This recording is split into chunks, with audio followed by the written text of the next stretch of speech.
Paolo Banchero is returning to action tonight as y'all watch this video. And I'm not going to lie to y'all, I cannot wait to watch P5 play basketball again. A return that is absolutely must needed for an Orlando Magic team that has really hung in there impressively well without him, without Franz Wagner as well now for the past month or so. They've been impressively competitive without those guys. But getting Paolo back is going to be a huge positive step for a Magic team that still feels like they can compete in the Eastern Conference this season. I'm going to talk about the things that Paolo is going to improve in this Magic team in this video. One thing I will say as well, this is going to be a fun game. I mean, Paolo versus Giannis, Milwaukee versus Orlando. Number one, could be a real playoff matchup. Like, that is a very possible 4-5 playoff matchup this season. In fact, not only is it a possible playoff matchup, I think it's a likely playoff matchup right now when you look at the standings. We'll break that down more in this video as well, but this is going to be a fun game to watch, and I kind of want to preview this game and preview the effect that bringing Paolo back into the rotation will have on this Orlando Magic team. So before we hop into the video, if you haven't already, make sure you hit that subscribe button. Help me push towards the 2,000 subscriber mark on the channel. Uploading every single day, multiple NBA videos a day. Would really appreciate it if y'all do subscribe. With that being said, additionally, let me know what y'all think of the new microphone sound. It's not a new mic, but I'm trying something different with the way that it's set up. So let me know what y'all think of that as well. And yeah, with that being said, let's hop into the video. Let's talk about Paolo Banchero. So obviously, Paolo was expected to return either Thursday or Friday, did not return Thursday against Minnesota, so will return Friday against Milwaukee. So far this season, I mean, the Magic are 22-17, y'all. They're 5-5 in their last 10 games. I mean, that's not bad, considering those last 10 games have not included Franz Wagner. As a whole, they've just managed to stay on their feet without their two best players, and not just on their feet, they have a top 4 seed. They're a game ahead of Milwaukee right now in the conference, in the standings. And I mean, you look at the standings, right? Cleveland, clearly, that looks like the 1 seed. Boston, clearly looks like the 2 seed. And then New York, not that far behind, looks like they are clearly the 3 seed, which leaves Orlando and Milwaukee, in my opinion, as the 2 best teams left in the Eastern Conference. This could wind up being a pretty important game for seeding implications later on this year. A game that Milwaukee's going to want to win, number one, because both teams are going to win, obviously, because of the playoff implications of this game and the seeding potential implications of this game, plus just the likelihood that I think these teams will see each other again in the playoffs later this year. Really good chance this is the 4-5 matchup, looking at the way the standings are starting to shape up. Like, yes, we have half the season to go, but it seems like to this point, like a very real likely possibility. But getting Paolo Banchero back, let's just start with the obvious. I mean, he was averaging 29 points a game. Yes, small sample size, only 5 games into the season, but playing great. 34% from 3 on over 6 attempts a game is really, really solid. The Magic need 3-point shooting, and I'll talk about that more here in just a second. But providing, I mean, 9 rebounds a game, 5.6 assists to only 2.2 turnovers, which is a big step forward as a playmaker in that assist to turnover ratio. The type of stuff, if he can shoot the 3-ball well, it'd be a really high-level playmaker, an impactful rebounder, and obviously an absolutely elite scorer. It's the type of stuff that you want to see at a very high level. I mean, I have compared him to this guy before, and I will compare him to this guy again. Paolo is the closest thing to LeBron James that we have in today's NBA, and he's an incredible player. One of those guys who just impacts the game at a very high level, really on both ends of the court, but especially offensively, and is going to absolutely unlock this Orlando offense. That's the first thing. Like, I just think the offense is going to be unlocked, because you look at the offensive rating, y'all, they're 4th worst in the league this season, behind Washington, or sorry, the only teams behind them are Washington, Charlotte, and New Orleans. 3 dysfunctional franchises that are tanking and have had injury issues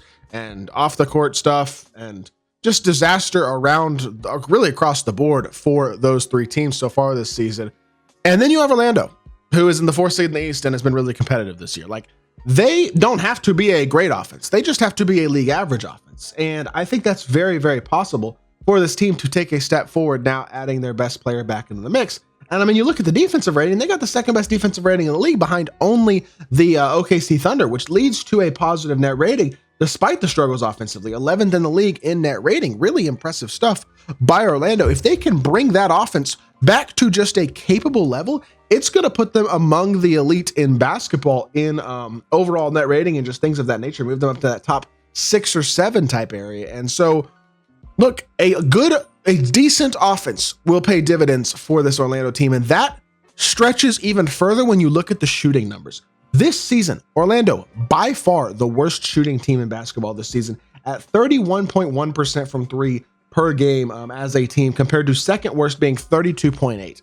Like, they are way worse as a three-point shooting team than any other team in the sport. And look, I get the personnel isn't elite when it comes to shooting. Paolo and Franz are okay, but Franz hasn't been incredible. Obviously, he's been injured. He started the season shooting really well, struggled a bit more before he got hurt. KCP, who's always been a high-level 40% three-point shooter, this year has really struggled, which has not been what they were looking for. But then Jalen Suggs, not an elite shooter. Tristan Da Silva, rookie, good player, not an elite shooter. Goga Bitadze, not really a stretch.